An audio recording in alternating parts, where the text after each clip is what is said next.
اللہ کے رسول علیہ السلام جب بہت زیادہ غصے میں آتے تھے، بہت جلال میں آتے تھے، کیا فرماتے تھے پتہ ہے؟ ہائے ہائے ہائے، ایک جملہ حضور کی زبان سے اکثر سنا جاتا تھا۔ حضور کہتے تھے تیری ناک خاک آلود ہو۔ کیا کہتے تھے؟ بہت جلال ہوتا جب، بہت غصہ۔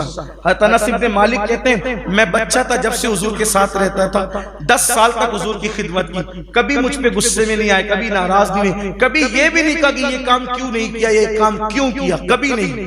لیکن دیکھا کہ جب بہت جلال میں تو کیا فرمایا؟ تیری ناک خاک آلود ہو، تیری ناک خاک آلود ہو۔ اب اس کو میں تصور میں دیکھتا ہوں، اس کا ترجمہ لوگوں نے الگ الگ کیا، لیکن آج میں اس کا ترجمہ الگ اپنے انداز میں کرنا چاہتا ہوں۔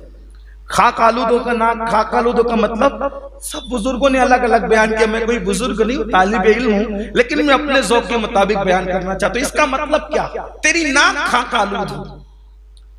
خاک، کیونکہ مسجد نبوی میں اس دور میں چٹائی نہیں تھی، مصلے بھی نہیں بچھا کرتے تھے، تو مسلمان نماز پڑھتے تھے مٹی میں، تو مٹی میں نماز پڑھتے تھے تو پیشانی اور ناک کو خاک لگ جاتی تھی۔ حضور غصے میں بھی کہہ رہے ہیں اللہ تجھے اتنا سجدہ کرنے والا بنا دے کہ تیری ناک خاک آلود ہو۔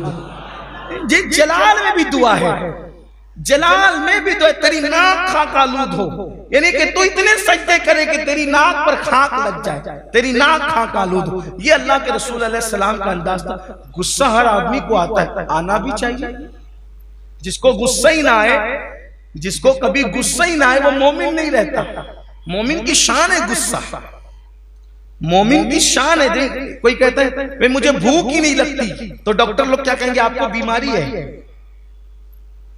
بھوک لگنے پہ آپ کم کھاتے ہیں، آپ کا ہنر ہے، آپ کا تقوی ہے، لیکن بھوک ہی نہیں لگتی، بیماری علاج کراؤ۔ تو ایسے کوئی کہے کہ مجھے غصہ نہیں آتا، بھئی آپ کو علاج کرانا چاہیے کہ مومنانہ شان ختم تو نہیں، غصہ آنا چاہیے، مگر غصہ کس پر آئے؟ اپنی ذات کے لیے نہ آئے، اللہ رب العزت کے لیے غصہ ہے۔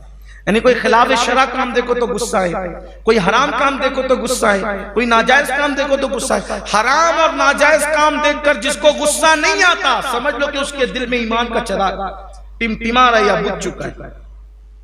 ایمان کی نشانی ہے، جس کے سینے میں ایمان ہوگا وہ حرام کام دیکھ کر ضرور غصے میں آئے گا، وہ ضرور جلال میں آئے گا، لیکن اس غصے کو بھی وہ ایسے نہیں اتار دے گا کہ غصے میں آئے تو گالی دے دی، ڈانٹ دیا، مار دیا، بھگا دیا، نہیں۔